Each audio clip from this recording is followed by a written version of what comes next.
Gracias por estar con nosotros en una nueva edición de Páginas Vivas, Conversaciones de ayer, hoy y siempre, programa de la Benemérita Biblioteca Nacional de Costa Rica. El próximo 27 de agosto del año 2022 se cumplirán 50 años, medio siglo, de la inauguración del Estadio Ricardo Saprissa en San Juan de Tibás. Un gran acontecimiento sin duda para el fútbol, para el deporte costarricense y centroamericano y más allá, dada la dimensión de ese estadio y de ese apellido. Ricardo Saprissa Aimá, fallecido el 16 de agosto de 1990 y dejó una estela de realizaciones y de sueños cumplidos en el país y en el deporte, concretamente en el fútbol. Pero, ¿quién fue Ricardo Saprissa? Vamos a conversar con un gran amigo y colega periodista, escritor, investigador, José Antonio Pastor Pacheco, quien lo va a analizar o a describir a don Ricardo desde su perspectiva histórica, pero fundamentalmente por la relación personal que sostuvo con este gran hombre de nuestra historia. José Antonio, gracias por estar de nuevo aquí. No, muchas gracias, no por invitarme, porque como soy de la casa no necesito invitación, pero Así es, Roberto, siempre es un gusto. igual, igual. Para hablar de esa gran figura hemos compartido con José Antonio Pastor a través de varias décadas la pasión de la crónica futbolística y deportiva en el país. Y como decía al principio, se trata de una persona que conoció a fondo a don Ricardo Saprissa y pues queremos aprovechar esa circunstancia para recordar vivencias que tuviste con don Ricardo, para también hablar de las circunstancias que llevaron o de todo el proyecto que culminó con el Estadio Saprissa hace 50 años. ¿Cómo conociste a don Ricardo Saprissa? Bueno, don Richard era vecino, había sido siempre muy amigo de mi papá, de que papá era apenas un adolescente, se conocieron por el Orión, donde don Ricardo era presidente y había sido entrenador. Y a raíz de eso, un día me lo presentó y a través de un sobrino nieto, don Ricardo, que dio la oportunidad de ir a que don Ricardo nos llevara al estadio a ver los partidos, un día llegamos con el sobrino nieto, nos llevó, Perdón, ¿cómo se llama? Andrés Martínez, And- Kindler. Andrés Martínez, ajá, sí. Nos llevó don Ricardo y a la semana siguiente yo dije, necesito engancharme para ir al estadio. Me acerqué, toqué el timbre y dije, bueno, lo peor que puedes decirme es no. Me hicieron pasar, me hicieron desayunar, nos fuimos al estadio y a partir de ahí entablamos una gran amistad que se fortaleció a partir de mi enamoramiento con el Español de Barcelona, el equipo donde jugó Ricardo. Y claro, encontró una persona que quería saber y que le gustaba hablar del equipo con el que él había jugado en España, entonces nos hicimos realmente muy amigos y eran jornadas larguísimas, los días martes, donde yo llegaba después de la universidad a conversar con él o del colegio en su momento. Y bueno, yo lo considero mi segundo padre. Por supuesto. ¿Y cómo era él? ¿Era un hombre estricto, serio, sonriente? ¿Cómo era su carácter y el trato hacia tu persona, hacia Andrés y en general el trato cotidiano con quienes se rodeaba? Bueno, era una persona que tenía la costumbre de salir a la calle con un sombrero y quitárselo cuando veía a una mujer, un hombre que no pronunciaba una mala palabra ni hablaba mal de nadie, jamás. No le gustaba tampoco que se hablara mal de nadie en su presencia. Y siempre buscaba hacer el bien. Si él sabía de alguna persona que tuviera algún problema, don Ricardo era el primero en estar tratando de echarle una mano y ver cómo hacía para ayudarle. El fútbol para don Ricardo fue una herramienta para hacer el bien. Otros han utilizado el fútbol como trampolín para llegar a política, Lamentablemente. para sus negocios, para lo que sea. Don Ricardo lo utilizó durante toda su vida para ayudarle a los demás. O sea, era don Ricardo un caballero a la antigua y como tal decimos a la antigua ahora porque pues se ha perdido mucho de esa cortesía, de ser galante, de respetar. a una mujer muy bella o simplemente a la gente que pasa y eso, esa relación cotidiana, don Ricardo tenía un trato exquisito. ¿Qué tenía de su tierra natal que lo distinguiera también como un, bueno, jugador del Español de Barcelona y como un ciudadano español? Pues más que español, don Ricardo nació el 24 de junio de 1901 en El Salvador. Ajá. Es hijo de catalanes que habían Sí, emigrado se para nació, tratar de claro, ganarse la vida. Allá tenían un pequeño negocio, bueno, no tan pequeño, pero era un negocio importante en San Salvador. Mandan a Ricardo a estudiar a España, a la Escuela Pies de Sarriá. Regresa y estudia en la Politécnica Militar de San Salvador topografía. Él es ingeniero topógrafo o fue ingeniero topógrafo. Regresa a España para sacar un posgrado, pero en la universidad no le reconocen el título de ingeniero topógrafo. Así que tiene que ver cómo hace para ganarse la vida. Y empieza a trabajar en una tienda de, de metales y de alambres. Y en eso, como gran deportista que fue desde sus años mozos, empieza a jugar béisbol. Se jugaba poco béisbol en España en ese momento, pero don Ricardo era un bateador excepcional. Se empezó a hablar de él en España como el Baby Ruth, casi nada. porque él, bola que lograba conectar, bola que había que ir a buscar bastante lejos. Y en una de tantas, jugando o reforzando a la Escuela de Ingeniería de la Universidad de Barcelona, alguien lo ve y le pide que si quiere entrenar con el español. 2, 3 entrenamientos y ya estaba incorporado como volante por la derecha. Posteriormente él es ubicado como defensa y curiosamente como beisbolista era famoso por sus grandes batazos, como jugador de hockey sobre pasto, que fue otro de los deportes que practicó con muchísimo éxito. Fue considerado uno de los mejores delanteros de su época. Fue campeón en 2 ocasiones, incluso representó a España, pero como futbolista era defensor. Qué interesante. Y también jugó tenis, creo Claro, recordar. tenis fue 2 veces campeón de España en dobles y campeón de Cataluña. Representó a España en París en 1924. Don Ricardo como tenista era algo extraordinario, tanto así que en 1926 el español realiza una gira por América y traían al portero que llamaban el Divino Zamora, Ricardo Zamora Así es. Martínez. El centro de atención obviamente era el portero, considerado el mejor del mundo, pero junto con el portero se hablaba muchísimo del gran back derecho que traía el español, que además es campeón de tenis. Así que mientras Zamora firmaba autógrafos a todo el mundo, a don Ricardo lo ponían a jugar tenis en cuanta plaza llegaban a jugar. Es decir, llegaban a jugar a Argentina, le decían, bueno, vamos al lado tenis a jugar. Fueron a jugar a Uruguay, vamos a jugar al centro de deportes de tal. Y así en todos los países, incluso en Cuba, donde el español jugó 2 partidos, don Ricardo fue centro de atención como jugador de tenis.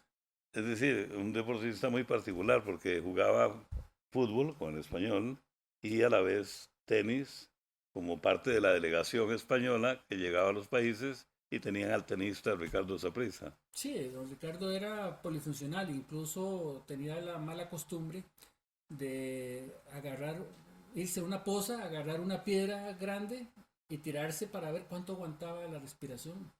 Eso le provocó una lesión de por vida en uno de los tímpanos. Y él no medía realmente las limitaciones de todo ser humano. Él decía, esto se puede hacer y generalmente lo hacía. Tanto así que en alguna oportunidad un periódico Shoot de Cataluña contó la historia en caricatura de don Ricardo y decían que antes de que recibiera su primera comida ya andaba peloteando y jugando tenis, siendo apenas un bebé, Interesante. porque era todo un espectáculo. En el caso de don Ricardo, para que la gente tenga una idea de lo que fue en 1931 el deporte total de Cataluña, todas las asociaciones deportivas, tenis, baloncesto, fútbol, hockey sobre pasto, todas decidieron hacer un homenaje de 4 días dedicado a don Ricardo Saprissa. Cuando estaba en plenitud. Cuando estaba en plenitud, bueno, no en plenitud, tenía 30 años, pero ya digamos estaba en la recta final de su carrera. Era un deportista consolidado. El Real Madrid se ofreció para jugar el partido de homenaje. Hubo partidos de baloncesto, partidos de todas las disciplinas, 4 días a lo largo de todo Cataluña. Yo quisiera saber, porque lo he preguntado en una ocasión, lo hice con el Museo Olímpico de Barcelona, ¿a cuántos atletas se les ha brindado un homenaje igual? Y me decían, no tenemos idea, no creemos que haya alguien al que se le hayan dedicado 4 días de festejos. Qué interesante. Nacido en El Salvador, Centroamérica, de sangre española, Cataluña, deportista destacado en España, en El Salvador también, donde crece, ¿cómo llega, por fortuna y gracias a Dios, a Costa Rica?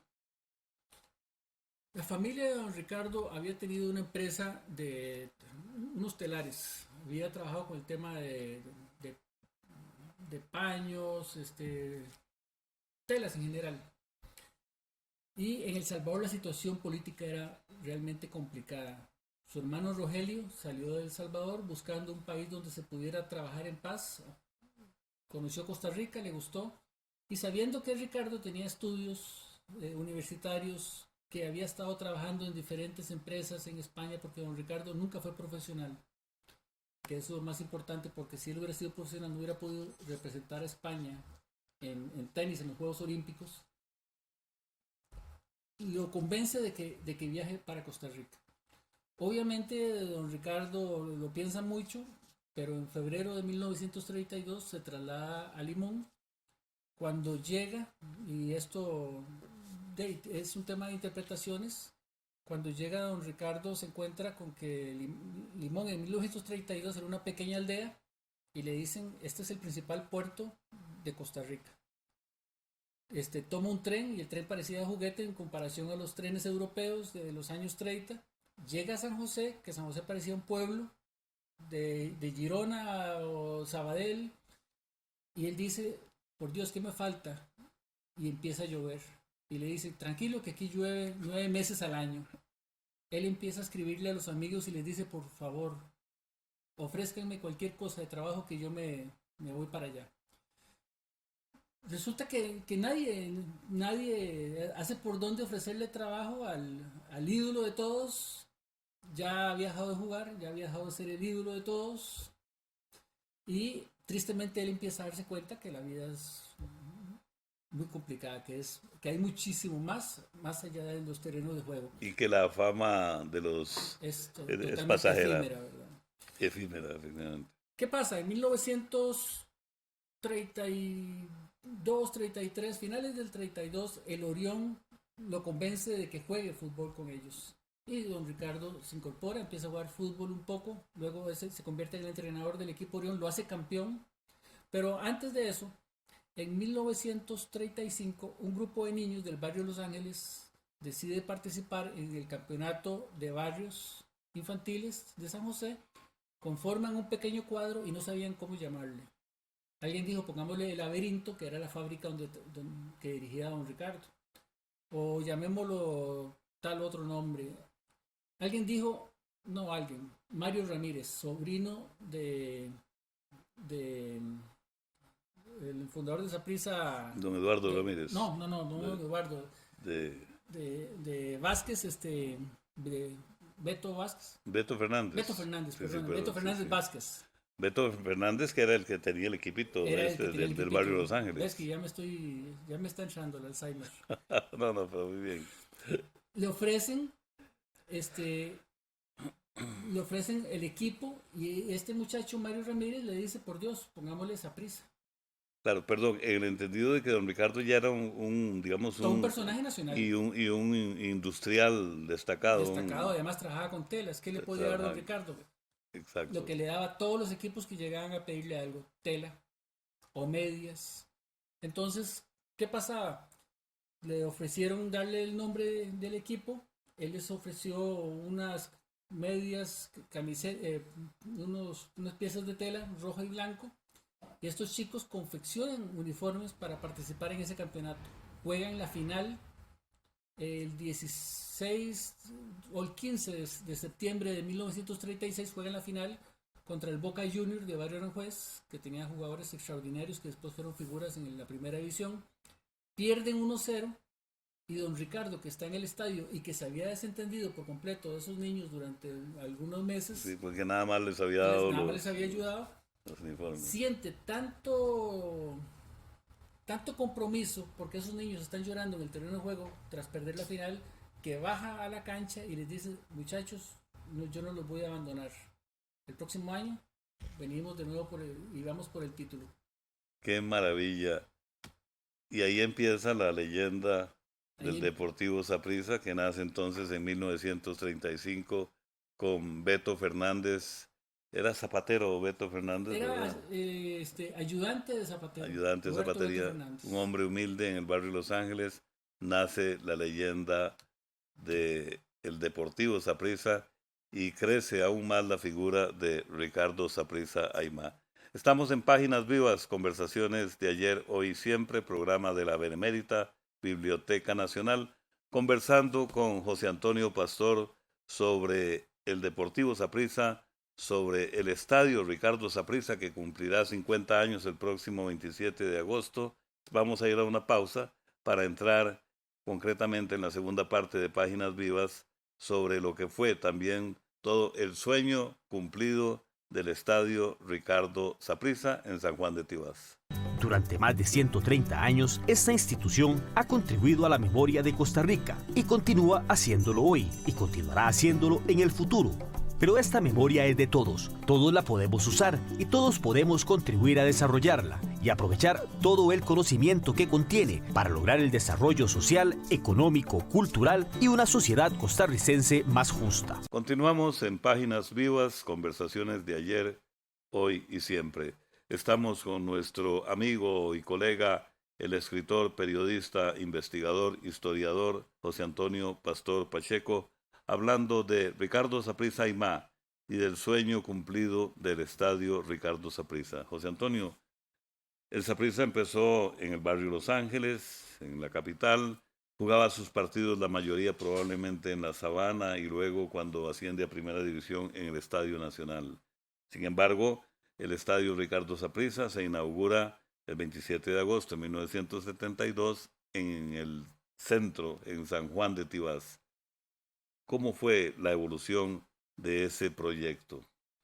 Bueno, en 1956 el Saprissa había sido dirigido por Carlos Peusel, un técnico argentino que había sido campeón con River, con Boca, con Olimpia de Paraguay. Había sido un técnico muy exitoso. Viene a dirigir al fútbol costarricense. Está únicamente 4 partidos.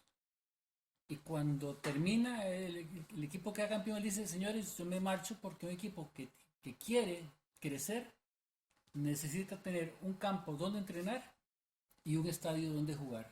Y ustedes no lo tienen porque el Estadio Nacional pertenece a todo el mundo y no pertenece a nadie.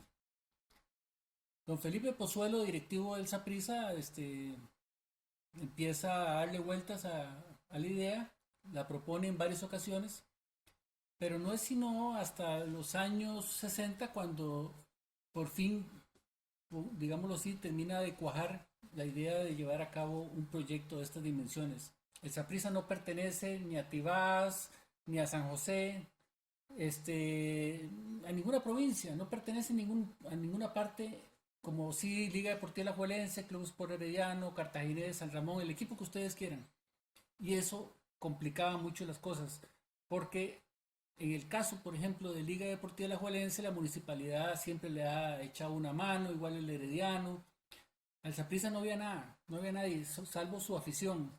Entonces se toma la medida de empezar a pedir colaboraciones y surgen una serie de campañas para conseguir recursos y para construir el estadio. Para construir ese estadio. Se manda al arquitecto Mario Vargas a México para que vea un estadio que están construyendo, el Estadio Azteca, que vea algunas edificaciones que hay también de otros estadios importantes de México. Él viene con sus ideas, pero Ricardo tiene una idea también que quiere plasmar, y es un estadio donde el público está encima del aficionado, un estadio donde cueste ganar. Claro, porque hay que recordar que a diferencia de lo que fue posteriormente el estadio Ricardo Saprissa, en el Estadio Nacional antiguo como el actual están las graderías y la pista de atletismo y luego la cancha. Entonces, don Ricardo se refería a esa cercanía de la grada con sus ídolos. Así es. Hay una historia muy bonita en torno a esto que va desde los años 30, más o menos, hasta la fundación del estadio. Y es que en los años 40, finales de los 30, principios de los 40, hay un chico que se llama Manolo Rodríguez en el Saprissa. Él no puede seguir jugando porque el papá quiere que trabaje para ayudar a la economía de la casa. Ellos vivían en Tibás. Este chico era el capitán del Saprissa, del primer Saprissa, del equipo de niños. Y don Ricardo, cuando se entera, dice, hombre, ¿qué está pasando aquí? Va a la casa de la mamá del chico y le pregunta, señora, ¿qué está ocurriendo? Él es el capitán del equipo, queremos que juegue, le va a venir muy bien. Y ella dice, no, es que el papá necesita que él trabaje. Entonces don Ricardo le dice, hagamos un negocio. Yo le doy a usted un dinero cada 15 días, o le traigo comida o lo que sea, pero que él vaya a jugar, pero sobre todo que siga estudiando, porque él tiene un potencial enorme. Don Ricardo ve claramente que las condiciones de la familia son muy difíciles y él empieza a ayudar. La señora además era no vidente y en algún momento llega un señor a la casa, toca la puerta y dice, señora, aquí le traigo las llaves de su nueva casa. ¿Cómo mi nueva casa? Yo no tengo... Vea, don Ricardo está pagando alquiler de una casita. Bueno, dígale a don Ricardo que yo no puedo pagar un alquiler en una casa ahí en el centro de Tibás. No tengo un 5. Y dice, vea, lo que dice don Ricardo es que él va a pagar la casa hasta que Manolo ya sea adulto y esté trabajando y él pueda seguir pagando. Para no cansarlos con el cuento, don Ricardo pagó esa casa hasta el final. Manolo Rodríguez no solamente siguió estudiando, sino que debutó con el primer Saprissa en 1949 contra la Libertad, anotó el primer gol de Saprissa en la primera división y en 1966 él es el presidente de el gobierno local de Tibás, de la municipalidad. Uh-huh. Manolo Rodríguez es quien convence al Saprissa de construir el estadio en San Juan de Tibás. ¿Con qué argumento? Está cerca de Heredia, está cerca de San José, tiene muy buenas vías y si ustedes construyen un estadio, todo lo que está alrededor va a tener una plusvalía altísima, va a servir para hacer crecer a Tibás y va a tener a la afición de todo el país en un lugar que realmente es estratégico. El estadio se construye, Roberto, gracias en un porcentaje altísimo a Manolo Rodríguez, pero sí. En 1973-74 Manolo Rodríguez ya no es presidente municipal, él es diputado de la República, en una época en la que existían aquellas las partidas específicas, que eran montos que los diputados tenían para gestionaban para sus comunidades. Sí. Don Manolo consigue 2 partidas específicas para poder asfaltar las calles que van hasta la salida a la calle principal de Tibás. Claro. Ayudándole muchísimo a la afición y ayudándole muchísimo al Saprissa, es decir... Y que ya tenía el estadio en los terrenos, que digamos en el sector norte de la ciudad de Tibás. Así es. Cerca es decir, es un personaje que ha sido fundamental en la historia del estadio Ricardo Saprissa, incluso en la historia del club, como equipo de primera división. Y de algún modo ignorado. Y totalmente ignorado por Sí. por el sapricismo. Porque además otro detalle interesante de Manolo Rodríguez, creo que lo pudimos notar, es que de algún modo era un incipiente profesional del fútbol al conseguir, digamos, ayuda para su familia en cuanto a alimentación y una casa que don Ricardo Saprissa alquila en San Juan de Tibás, Así es. pues es muy interesante. Y bueno, ahí se hizo el comité de construcción del Estadio Ricardo Saprissa, yo lo recuerdo, en los años 68, 69, y todo ese proceso cuando se hace la cancha, rodeada de unas mallitas de madera blanca, y ahí jugaba las ligas menores del Saprissa antes de la inauguración del estadio propiamente dicho. Sí, cuando el estadio se inaugura ya la cancha tiene bastante recorrido, porque ahí entrenaba la primera división y jugaban prácticamente todas las categorías inferiores. Incluso los veteranos de Saprissa terminaban jugando ahí algún que otro partido, porque era una cancha de extraordinarias condiciones, muy malita en comparación a las actuales. Claro. Pero la cancha era una verdadera maravilla.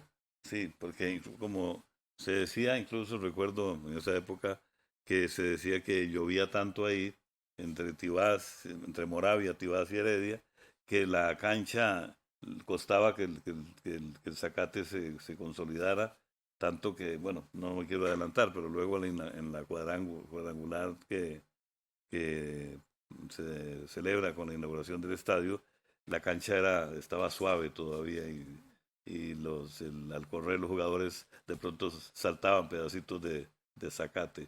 Pero vamos entonces, como estamos viendo en Páginas Vivas, pasan estas imágenes de la inauguración del Estadio Saprissa de 1972 y viajemos entonces a ese 27 de agosto de 1972 para que nos relates, José Antonio, ¿qué recordar de la satisfacción o de los sentimientos de don Ricardo cuando ya vio plasmada la obra? Siento que lo primero que tenemos que hablar es que don Ricardo no quería que el estadio llevara su nombre. Sentía que él no era merecedor de ese homenaje. Pero la junta directiva en pleno le dijo, usted no está para opinar.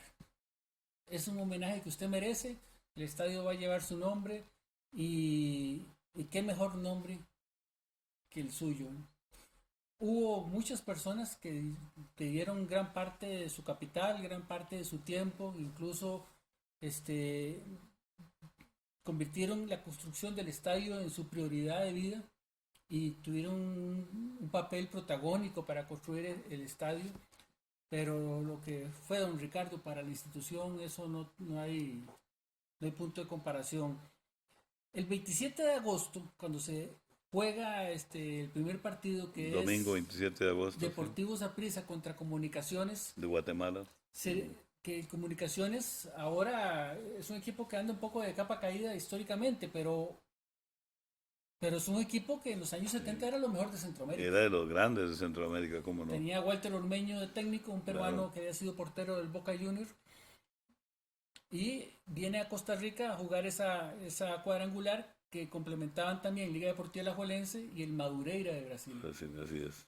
Saprissa empata 1-1 con el Comunicaciones, gol de Peter Sandoval para Comunicaciones. Que se convierte Peter Sandoval en el primer anotador del estadio Ricardo Saprissa ese 27 de agosto del 72. Y Eduardo Flaco Chavarría, un minuto después, el primer costarricense en anotar en el estadio Saprissa. Que hay una anécdota muy bonita que la mayoría de las personas no conocen muy bien, pero la fotografía que se ha hecho histórica de Eduardo Flaco Chavarría con el puño alzado, ¿cierto?, es viendo hacia atrás de la portería del marco sur. Ahí están los banquillos de los dos equipos. Flaco Chavarría el año 72 prácticamente no había jugado en toda la temporada, había jugado de cambio, entraba un ratito y de pronto hacía un gol. Él sentía que merecía la titularidad. Entonces, cuando anota el gol, se dirige al banquillo donde está su técnico Marvin Rodríguez y me contaba Flaco Chavarría, que en paz descanse, él le gritaba, ¿ves? Yo merezco ser titular. Qué lindo. Y se convirtió en esa fotografía. Y esa fotografía se convirtió en un emblema histórica y en los periódicos de Páginas Vivas también. Así es una es una anécdota muy bonita y que refleja lo que es un equipo de fútbol, ¿verdad? Están 11 titulares, pero los otros que están en el banquillo quieren jugar a toda costa. Claro, en aquel gran equipo del Deportivo Saprissa que iniciaba en 1972 precisamente su seguidilla de títulos que se mantiene como marca en el fútbol nacional de los 6 campeonatos del Deportivo Saprissa, 4 de ellos con don Marvin Rodríguez, el Borreguito, en el banquillo, que había sido también un gran jugador del Deportivo Saprissa. Sí, un volante extraordinario, tanto del Saprissa como del Municipal de Guatemala. Incluso en 1960, otra anécdota que se conoce poco, llegó, trascendió que Liga Deportiva Alajuelense iba a realizar una gira mundial y Marvin Rodríguez llegó a ofrecer a la liga. Entonces don José Llobet, que era presidente de Liga Deportiva Alajuelense, llamó a don Ricardo y le dijo, ¿es cierto que vas a dejar libre a Marvin Rodríguez? No, Marvin es jugador nuestro. Ok. Colgó, volvió a la sala de sesiones y le dijo, vea Marvin, no me quiera meter un gol, usted es jugador del Deportivo Saprissa, regrese. Si quiere, sí, tenemos pensado llevarlo a la gira, pero usted es jugador del Saprissa y yo puedo tener un pleito con quien sea menos con Ricardo Saprissa. Qué maravilla. Es una de las anécdotas bonitas y eso está plasmado perfectamente en los libros de actas de Liga Deportiva Alajuelense. Justamente don Ricardo Saprissa, también me voy a adelantar un poco, sus últimos días los pasa en el hogar Santiago Crespo, en Alajuela, con la gran contribución de don José Llobet y de personas importantes en la comunidad alajuelense que mantuvieron ahí a don Ricardo en sus últimos días. Sí, lo que pasa es que, Roberto, siempre se ha hablado, porque un medio de comunicación de manera muy irresponsable dijo que Liga Deportiva Alajuelense pagaba la estadía de don Ricardo en el asilo, En el hogar, sí. en el hogar de ancianos. No, el Saprissa siempre cubrió los gastos completamente. Lo que pasaba es que José Llobet era miembro, o era el presidente de la junta directiva de la Asociación de Beneficencia Española, que era la que administraba un salón donde estuvo don Ricardo. Y lo otro es que muchos exjugadores de Liga Deportiva Alajuelense, igual que los de Saprissa, pero los de Liga Deportiva Alajuelense les quedaba mucho más fácil, llegaban a visitar a don Ricardo.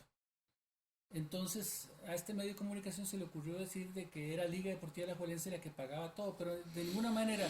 Y te pongo un ejemplo. En una ocasión estábamos hablando de que algo que comía don Ricardo, no recuerdo ahora, se le ponía malo por el calor. Sí. Había que llevarlo a una... Se lo comenté a Enrique Guailer y al día siguiente me llama don Enrique y me dice, ya le colocaron a don Ricardo una nevera en su habitación, claro.